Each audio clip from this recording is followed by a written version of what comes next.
morning, guys. How are we doing today? Oh, I wish we weren't. I'm getting bored. I want to see blood and guts, but I mean, if we're talking about the Switch, then I know we're not going to get any of that.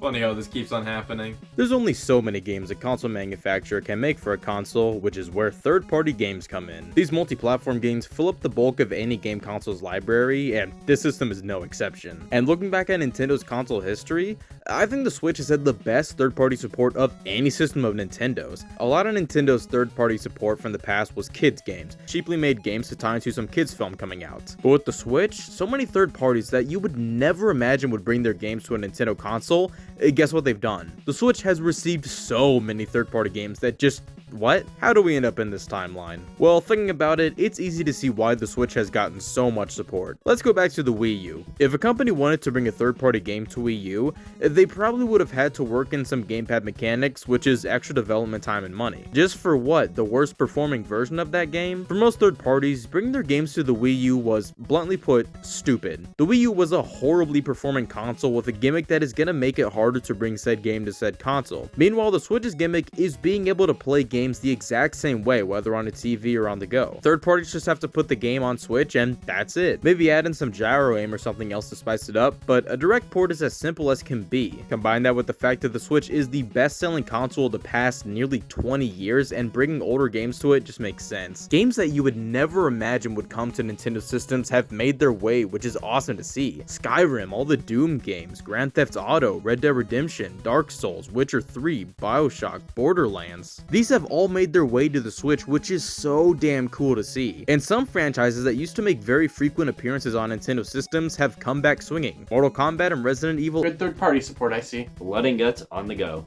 I love it. Well, hold up. I'm not done here. It's awesome to see all this support, but there's a dark side to it. The Switch is not a very powerful console. Now, games from the Xbox 360, PS3 to Xbox One, PS4 era, no problem. Red Dead Redemption, the Borderlands games, Skyrim, these all run perfectly fine. But then we get to more modern games. The Witcher 3, No Man's Sky, Friday the 13th the game.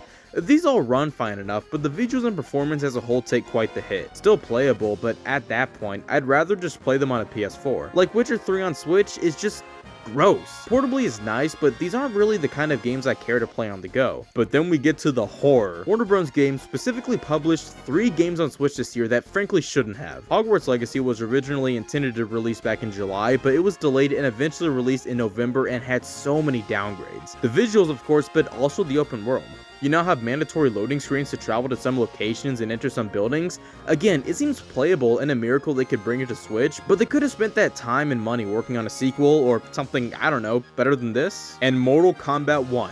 Holy this is an ugly mess that runs terribly and is an absolute joke. Hogwarts Legacy, I do kinda get why they went through the trouble of porting this, but Mortal Kombat 1, if you care about playing the next Mortal Kombat entry, you probably have a PS5 or Series console. Yeah, it's a couple hundred to upgrade, but if you're a big Mortal Kombat fan, I feel like you'd have one of those systems. If you don't, I am so sorry. And most recently, the Batman Arkham trilogy, which for the most part isn't bad. Asylum and City run perfectly, but it's Arkham Knight that's the troublemaker. This is a PS4 game, and honestly, it runs better than I thought it would, which isn't saying much. Okay, so on foot, it's not bad, but once you get into the Batmobile, oh my god. It is so laggy and stuttery.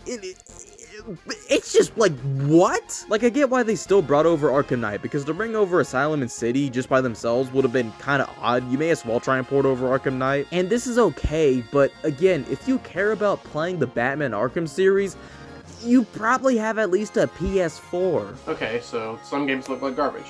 What did you expect? Them to not bring it to a tablet from 2017? Well, at least it can't get worse than that.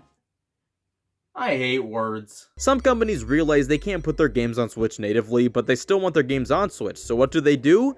Something they shouldn't. A cloud game is a game that is ran by a separate computer God knows where. Your button inputs are sent to it and it responds back. This is pretty much game streaming, and because games are a much more intense medium to run than, say, films or music, cloud games are ass. You need an internet connection to play them, so forget playing them portably. Oh well, you still can at home, but go out in public? You could use a hotspot on your phone, have fun burning through your battery life. Cloud games on Switch are gross. They're so blurry and just don't feel good to play. Thankfully, a lot of them have demos, so I don't have to pay to play any of them, but still, I hate this. And again, if you care about playing the new Hitman game or the modern Resident Evil games, I doubt you only have a Switch, and if you do, a used PS4 is not that expensive. It's nice to have the option, but it sucks when it's so unappealing. It's a shame some third-party games are only playable by these means, but for the most part, third-party games wasn't great on here. It's awesome to have so many games playable on a portable system, and the fact that getting a game for Switch means you have a portable version of said game, it definitely makes picking these up more appealing. So you hate the water cycle. I get it. Happens to the best of us. Yeah. Although thinking about it more, it's kind of like asking a pregnancy test to run Doom. It just can't. Right? Right?